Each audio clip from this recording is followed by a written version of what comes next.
All right, well, good afternoon. Hello, everyone. Thank you for joining us this afternoon. We're excited for this next session as part of the Connection Conference hosted by UPCEA and Jim Fong. Before we get started, we'll take care of a few housekeeping items for the session and the remainder of the day and the week.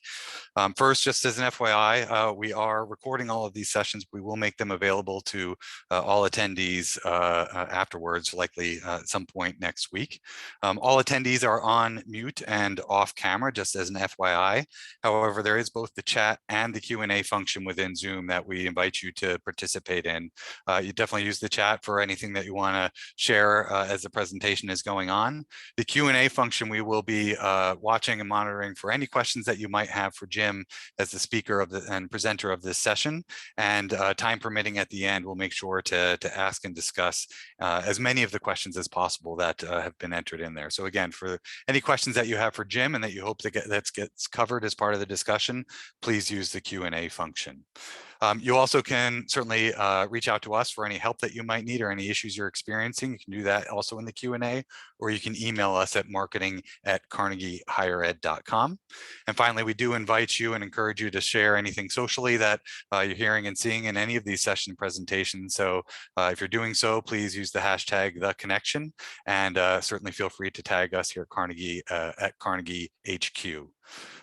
So with that, we will get going and kick off our session here again with our friends and partners at UPCEA. Jim Fong is the Chief Research Officer at UPCEA and is presenting today on institutional readiness for the post-pandemic learner. So thanks so much, Jim, for joining us, and take it away. Well, thank you very much, Mark, and it's my pleasure to be part of this great event here. Yeah, actually, as Mark said, my name is Jim Fong. I'm the Chief Research Officer at UPCEA.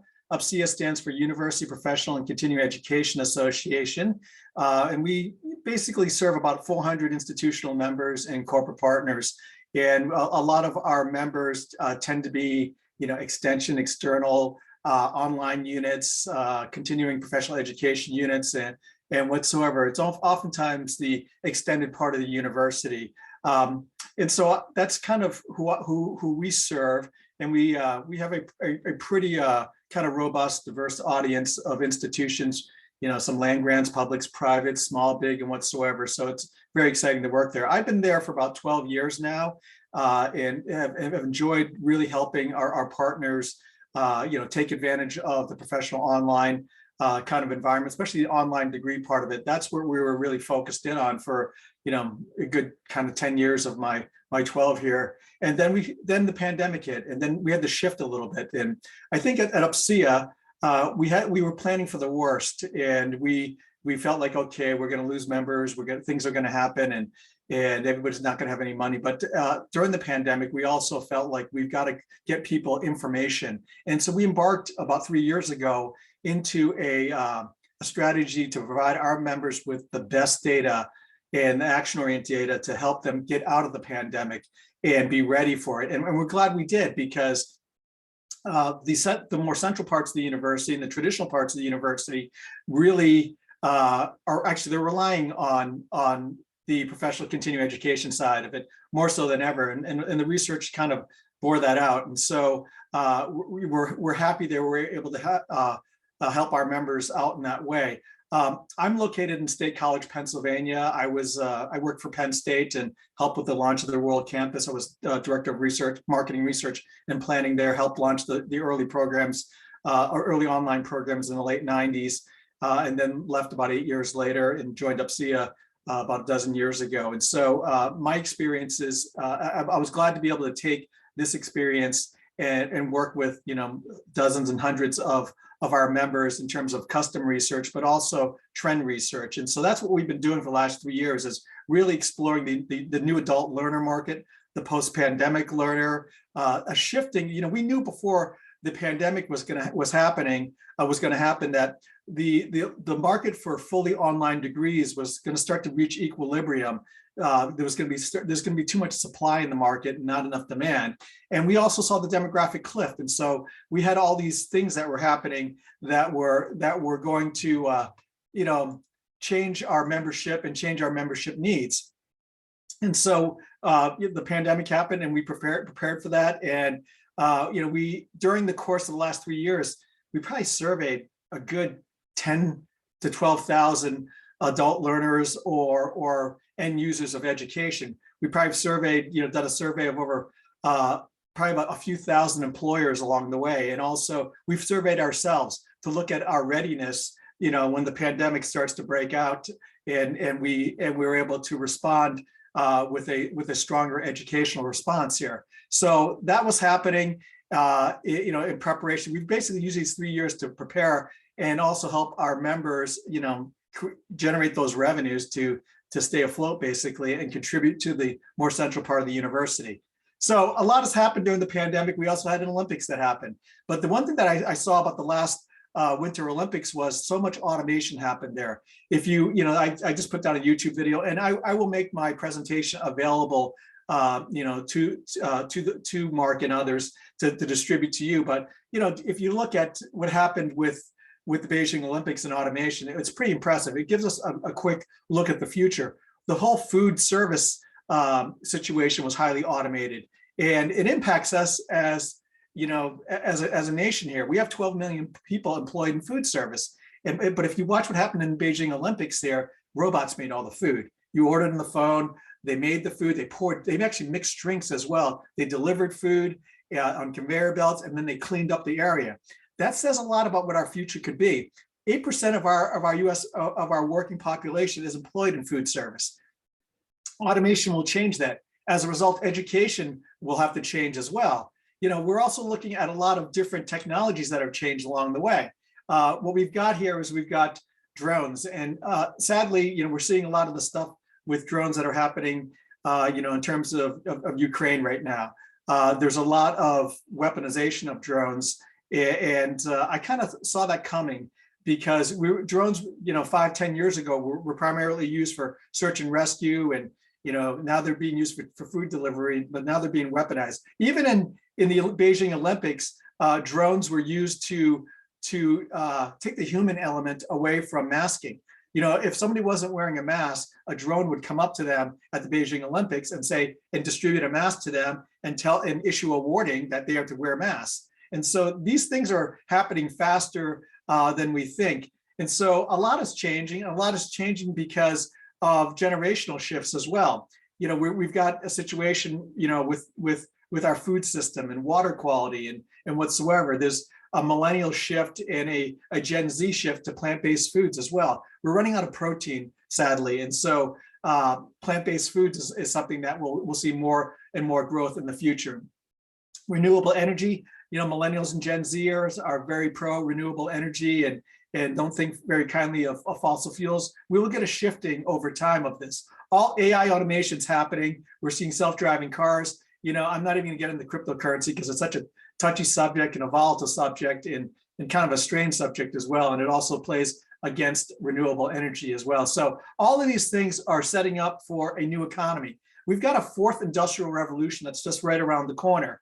And that's the age of autonomy, automation here. And so what we're having here is we're having more and more of our lives be automated. And we also have a job situation that is accelerating autonomy as well. And we've got this great resignation thing that's happening right now. We've got 11 million available jobs. We've got a very low unemployment rate. But what's actually happening here is that for every two jobs that are filled, 1.5 are opening up. And so we've got this thing that's recycling around. So what's actually being looked at from a corporate side here is that how can automation solve some of these problems? We look at transportation right as well nationwide. Transportation is being solved with automation. We just looked at food service, and we also look at retail. If we can't get enough people to work there, corporate America is going to create an automated solution there. So all this stuff is accelerating what our economy is going to look like in the next 5 or 10 years. And so these are things where the human element is changing in terms of our economy. And so as a result, education will shift as well. So these things are happening, and they're going to continue to happen. And also another sign in terms of this whole workforce situation here is the power to the worker. And what we're also seeing here is rising wages as well. corporate America doesn't like that all the time. And so we're seeing those shifts that are happening. It's forcing a higher cost for production there. And so workers are able to choose the job that they want, or they just go on to the next job and look for that bonus here. And so that impacts higher education down the way. So another thing that's actually happening here is that we've got baby boomers that are leaving the marketplace at a faster rate as well. This is the 2020 number from Pew Research here. The 2021 number has not come out. But if you look at the change of the increase in the retired baby boomer population, it almost doubled from 2019 to 2020 in terms of the annual increase. And a lot of that is because of this new economy that's happening, but a lot of it's also happening because we're changing the workplace. We're going from an in-person workplace to a remote workplace or a hybrid workplace as well. Boomers are leaving the workplace as a result of that. And so that's a situation where, again, on the education front, it may not seem like that big of a difference here, but decisions are now being made by Gen X and millennials. Millennials are in their early 40s now, late 30s. They're making a lot of education decisions as a result. And they also experienced the 2008 recession as well, where some of them questioned the value of education. Right now, we have education at a very high price point cost there. And we had millennials that went through a very difficult 2008 recession. Will they have a backlash in terms of the value of the degree? These are all things that we've got to deal with as well. So as boomers are leaving, people are shifting into these positions here. Gen X are taking over boomer positions. Millennials are taking over vacated Gen X positions.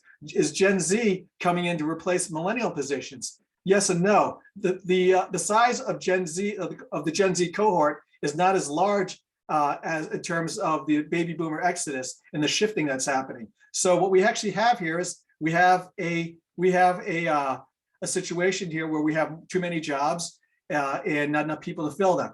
And so automation will happen. So these are all things that are having a trickle-down effect in terms of higher education. So as I mentioned with higher education, I think we know this, we've seen enough about this, but we had the great resignation for jobs here, but now we have the great interruption.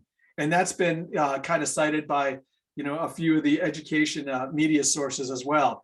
But what actually happened is that during the pandemic, we actually added 3 million more people to the category of some college but no degree. Before the pandemic, that number was 36 million that had some college but no degree. Now we're up to 39 million. So that's a red flag to me, or at least a yellow flag, that something is not, the value of education has shifted. It's a warning sign that is traditional higher education, a little bit broken. And that's something, where I don't necessarily have the answer. I have an opinion on, but we've got to look at ourselves and say, is the product that we deliver still what they want? And the pandemic may have exposed that. So it's kind of an interesting thing that's happening here. So, we've lost a few million people to the sidelines. It's not like they've disappeared. They're still there, but how do we actually re-engage them? And that's what I really want to talk about over the next 15, 20 minutes here. So, and this is something that's been trending for the last decade. This is something that hasn't magically happened. We've been seeing this thing happen. The thing that's actually coming up is we have got this demographic cliff that's right on the horizon. Over the next 5 to 10 years, we're going to see the results of the 2008 recession here and declining birth rates. And so we're going to have less high school students over the next, the next 2 or 3 years, over the next 10 years. And so that's going to happen over time. But over the last 10 years, we were seeing declines in terms of higher education, and they were not being fully offset by fully online degree students as well. Regardless, a lot of this is from the in-person campus-based student here. We were losing students for over a decade, during this time from 2011 to 2019. So that's something that we've got to look at, and that's a surprising number. Even though it's only 1 or 2% every year, we actually had some of the highest high school graduation rates during this time. So that should have offset traditional enrollments to higher education, but it wasn't. So that should have been a flag for folks to really look at what's going on with education. It tells me that we have to create more user-centric educational products. We need to get our educational product and service more aligned with the student of the future. And so, or at least price it better or price it differently. We were aggressive during this whole decade in terms of tuition rates and increases in tuition. So it's an interesting thing here that happened. But what actually also happened during this time is that we've also had a shift in demographic here. National Student Clearinghouse and New York Times reported that National Student Clearinghouse reported that 59.5% of college enrollments are now female. So we've got 40.5% being male. So we have more females than males in terms of college. So we've done a lot of research in terms of gender regarding the college student here, and males were also leaving during the pandemic at a 2-to-1 ratio. For every one woman that was leaving college, 2 men were leaving.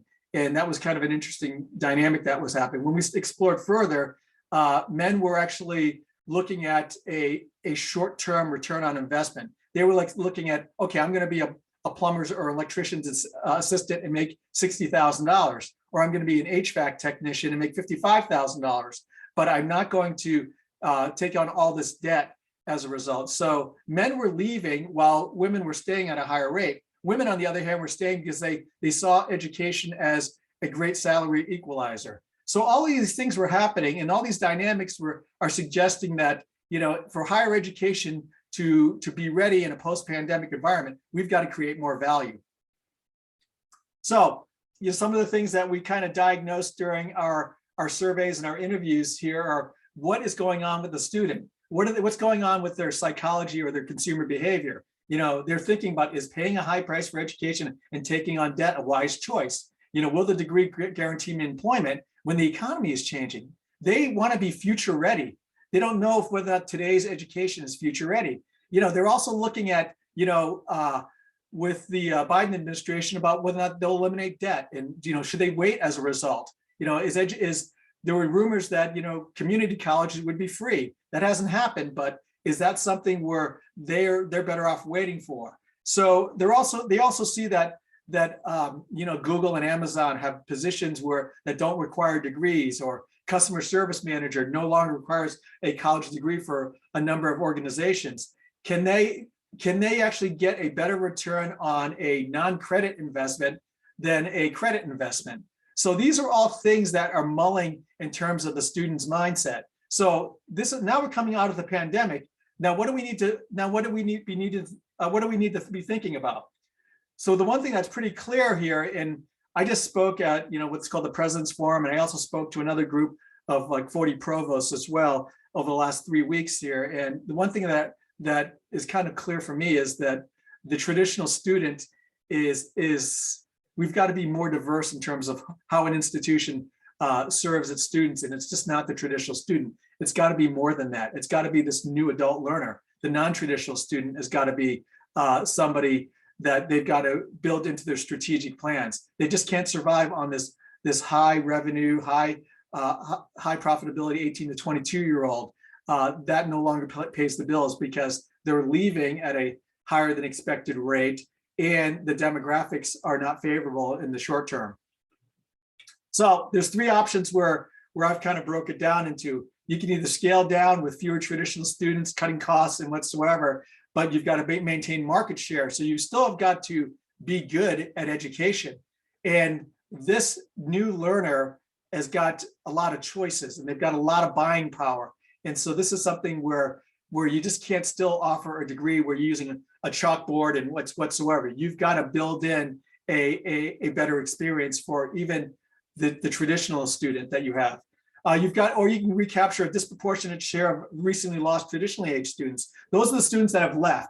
If you can find a way to bring them back, and there are a number of institutions doing some pretty innovative things, that's something that could be done as well. Or you can go after the larger segment, and that's the adult learner with or without college credentials.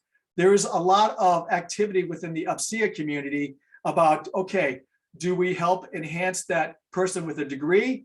Do we help get that student back on a degree path? Or can we serve a group of potential students that have no degree? Maybe they only have a high school diploma, or they have no high school diploma. Are there credentials for them as well? And there are. we've seen that with coding boot camps, cybersecurity boot camps. There are people that are going through these boot camps with not even a high school diploma. They're completing these boot camps and they're becoming cybersecurity specialists or coders. So these are all things to consider in a new educational landscape.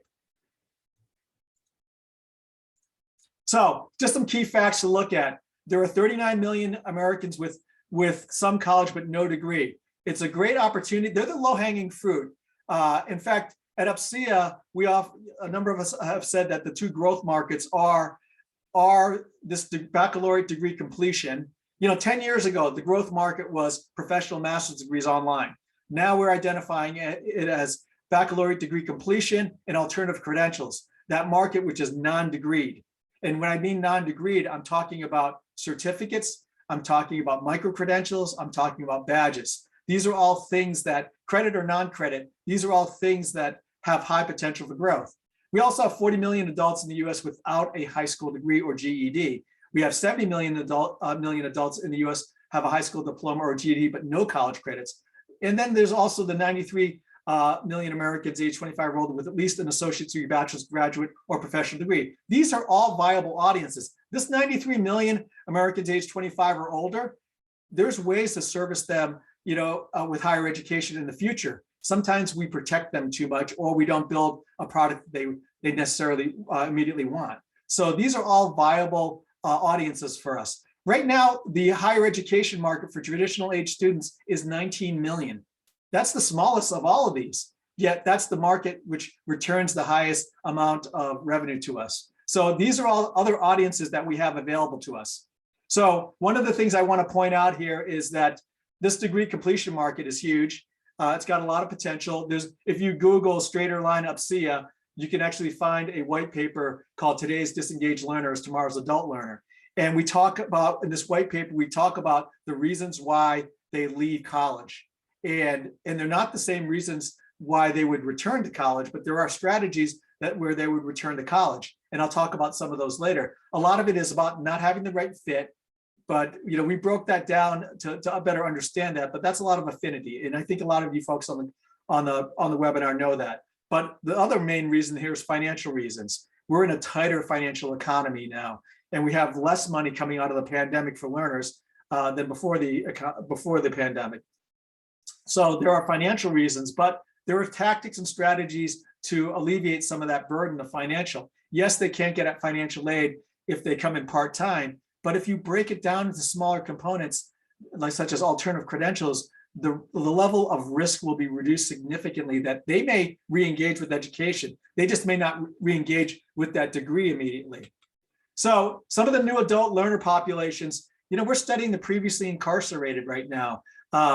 There's a second chance Pell Grant money that's being made available to the previously incarcerated and incarcerated student right now. And so this is something that can be tapped upon. There's opportunities there. One of the opportunities that we found during the pandemic, we surveyed our own membership, and about half our institutions don't allow us to market to alumni. Alumni are protected for advancements and capital campaigns, but they're a great market for continuing education and are as defined by adult learning here. There's a lot of opportunity for alumni to reconnect. Back when I went to grad school, back in the late 80s and early 90s, there was a taboo or urban myth that you don't go to your alma mater for graduate school. We've done research with the adult learner and alumni, and that's less so today. So that's something where alumni will go back to their alma mater. We just have to provide valued experiences for them and programs that they want and that are flexible to their needs. So there's all sorts of different opportunities. There's also what we call the new traditional student. Before we had a traditionally aged student, and that was 18 to 22 years old, that they lived on campus. But then there was a commuter student. That commuter student has somewhat gone away now, or actually has shrunk, because this commuter student now goes online, and they know that they don't want to pay room and board, or they don't want that experience where they have to work. And so we actually saw a doubling pre-pandemic to post-pandemic, from about 2% of traditionally aged students that were doing fully online degrees to almost 5% of traditionally aged students doing a fully online degree. They're actually, that group is moving toward a different experience that when they used to be commuters. So a lot of things are happening in terms of this adult learner population, in terms of taking some of the heat off losing that traditional student. So just some things that we were also doing here is we're also studying the mature learner. So, I think that student that leaves college and that is baccalaureate degree completion ready is probably the highest priority. Somewhere down the secondary, tertiary level is the boomer learner. And we're going to be coming out with some research over the next, I think, month or month and a half. We partnered with a company called MindEdge. We surveyed, I think, like 600, or actually 585 learners that were over 55 years of age, and we found different segments of them, and that they're very different. We just can't lump boomers all in one box here, but there are going to be different strategies for institutions to engage with the boomer learner. And then also, in one of those ways is this alternative credential market that I keep on coming back to. That is a solution that we have for that non-degreed student right now. That student that's going in that baccalaureate degree completion, or that student that doesn't have the credentials to get into college. Having an alternative credentialing path is very important. And a lot of colleges 10, 20 years ago, in fact, around 2008 when the recession was happening, they jettisoned their professional education programs. They fully went in terms of fully online degrees. And so some of this professional and continuing education got left to the side here. Now it's kind of resurfaced again. So this non-degreed credentials or alternative credential market has been predicted to grow. There's a number of organizations, Technavio is one that says that there's going to be a lot of growth in this area. Well, higher education kind of pushed that off to the side and let the private sector kind of take care of some of these opportunities. They said that they have their strategy or their focus will be on that fully online environment. Now we're in that situation where fully online might not be the only solution here. So higher education is readopting this, especially among the UPCEA members. Our 400 member institutions there are looking at alternative credentials as a way to help the rest of the university out. And so, but they're building it off the backbone of degrees. So what we have is we have a credit model. These credit models are not going to go away. When I get onto a campus, a lot of faculty and administrators say, hey, this alternative credential thing is going to cannibalize our degrees. They're going to take enrollments away from us. But we look at it a little bit differently. It should actually create more on-ramps for degrees, because right now in this economy with a high price point, students are real hesitant to commit to a bachelor's degree, a $50,000 a year bachelor's degree, but they might be willing to commit to 3 certificates that might equate to a bachelor's degree later on. Maybe they'll pay $10,000 to $15,000 to commit to a certificate that a credit certificate that will lead to the degree. Maybe they'll actually maybe they'll commit to a 9-credit certificate that could lead to a master's degree. All of these are viable strategies as we move forward. So the certificate market is actually, the National Student Clearinghouse shows that there was 9% growth in terms of the certificate market over the past 2 years. But you can also look at non-credit as ways to enhance that on-ramp to a degree education here. I'll just make note of like Rutgers University. They have this mini MBA, which is an intensive non-credit program where if you complete it over, I think like 15 weeks or 10 or 15 weeks, you can apply what you've learned later on to 3 credits toward an MBA, a master's in health informatics, and a master's of digital marketing. So these are all, having non-credit to credit pathways is also going to be an important part of education in the future. So UPCEA is very invested into this whole alternative credential movement because our members are asking for it.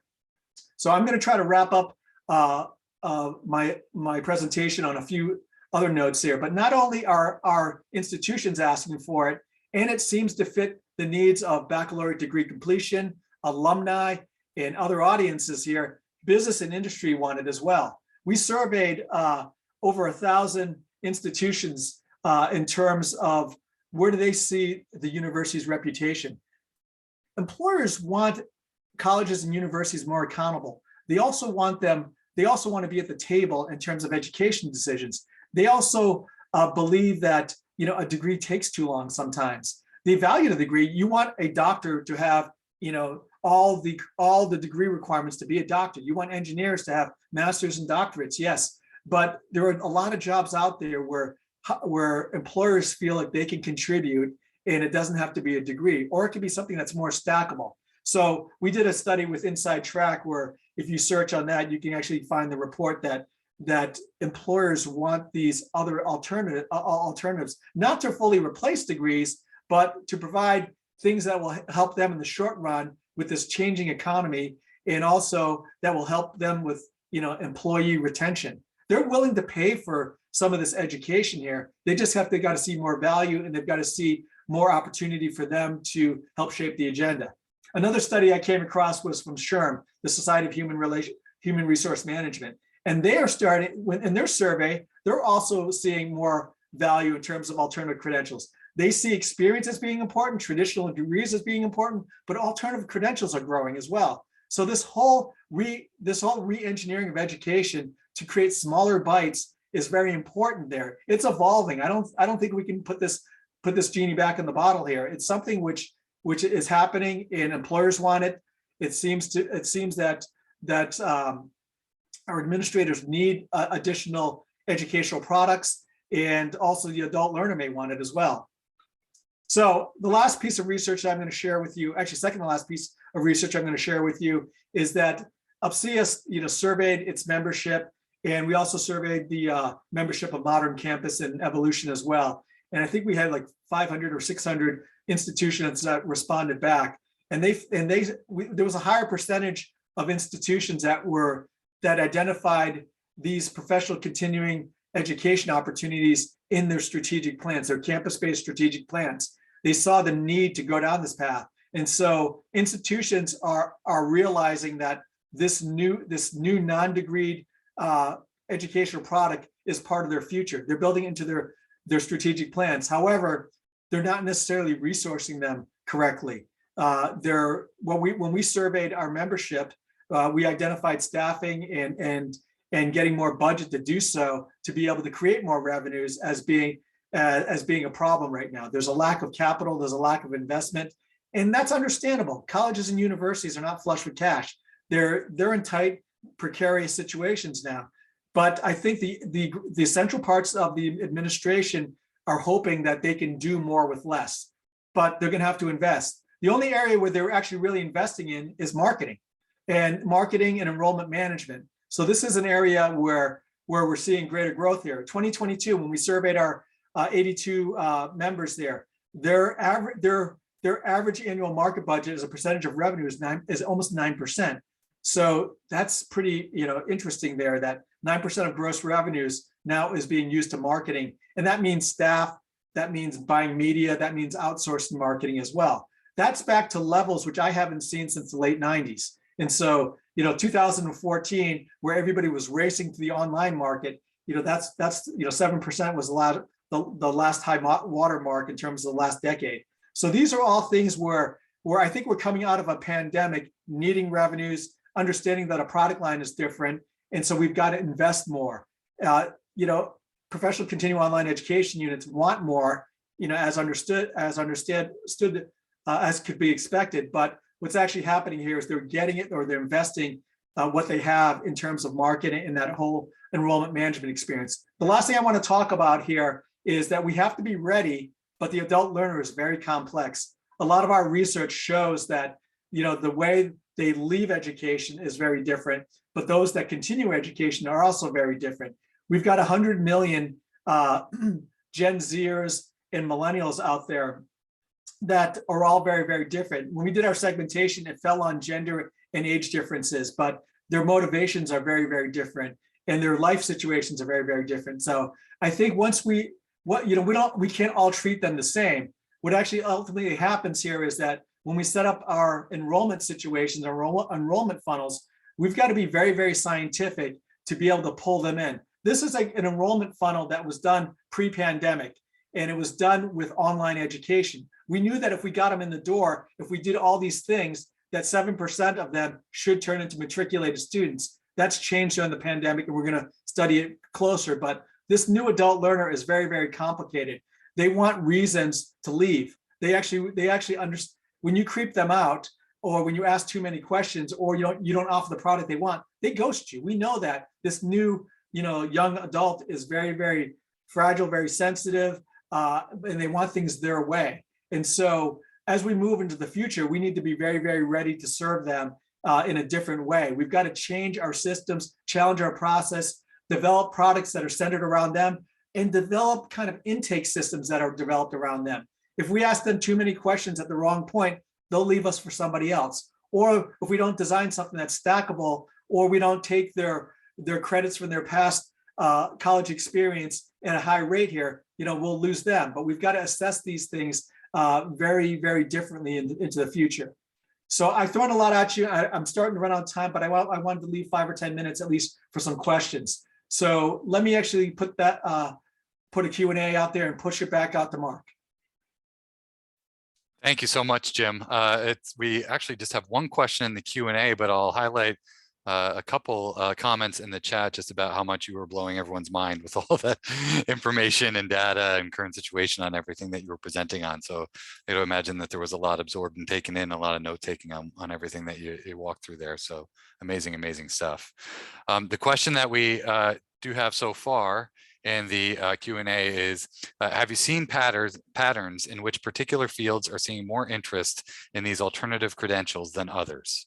Yeah, and there's a lot more interest, but acceptance is obviously higher within the technology fields and within the business fields because they've been doing it for longer. When you're a network administrator, you have to get your certifications, and they understand that, or you can get a badge, in terms of a certain programming language. So those are the ones that adopt it very quicker. The business industry, the business field as well, because businesses have been kind of promoting this a little bit more. But the one thing that we look at in terms of, and I did some research a number of years ago with Strata Education, and there's also some research out there, and there's a number of leading institutions that are trying a lot of different things here, but we'll see what that actually happens. But even the liberal arts and humanities, there's opportunities to apply alternative credentials there. One of the things when we've done our research is that we see that employers want critical thinking skills, they want communication skills and whatsoever. But then you ask them about, would you hire a liberal arts graduate or humanities graduate in this area? They say, well, not necessarily. But that's only because they don't know what their competencies are. But if you award credentials like badges along the way as they earn their degree, then it becomes more evident that somebody with an English degree is probably a good communicator or whatsoever. But the badging is being more accepted within the higher education community, because it's actually even saying a competency in some of these areas where it's less tangible. That if an engineer goes through and gets their degree, they can probably do math. And so that's kind of an obvious thing. But some of these other areas where it's a little bit more disconnected from a direct career path, badges and micro-credentials may offer more evidence of employment, of strong employment for the future. That's great. And I think so far we don't have any other questions. We do have another minute or so just in case someone does pop that in there. But I am posting in the chat here just a link that everyone should have, but to the schedule for the remainder of the Connection Conference as a resource for everyone here. Jim, thank you so much. That was fantastic. We really, really appreciate your involvement in the Connection Conference and UPCEA's involvement and the partnership that we enjoy with you as well here at Carnegie. So really, really thank you for everything that you shared with us today. It's my pleasure, Mark. It's a pleasure to do this. And if anybody has any future questions, you can look me up in terms of my email, and also read my blog. I just released something a few weeks ago regarding marketing and some marketing data and some numbers that might be helpful in terms of how you plan for the future. Love it. Love it. Thank you again. And we love the sharing of those types of resources as well. So we do just have one session remaining in today, plus the 2 additional days tomorrow. So starting right at 4 o'clock Eastern time is a panel discussion, reality versus aspiration, representing diversity authentically in higher ed marketing. So we hope that as many of you can join that as possible. Again, I posted the link to the schedule in the chat, but you should already have that information to be able to log in with the Zoom link and or calendar ad as well. So as always, feel free to email us at marketing@carnegiehighered.com if you need anything. And once again, thank you so much for joining us for this session from UPCEA. Thanks, everyone.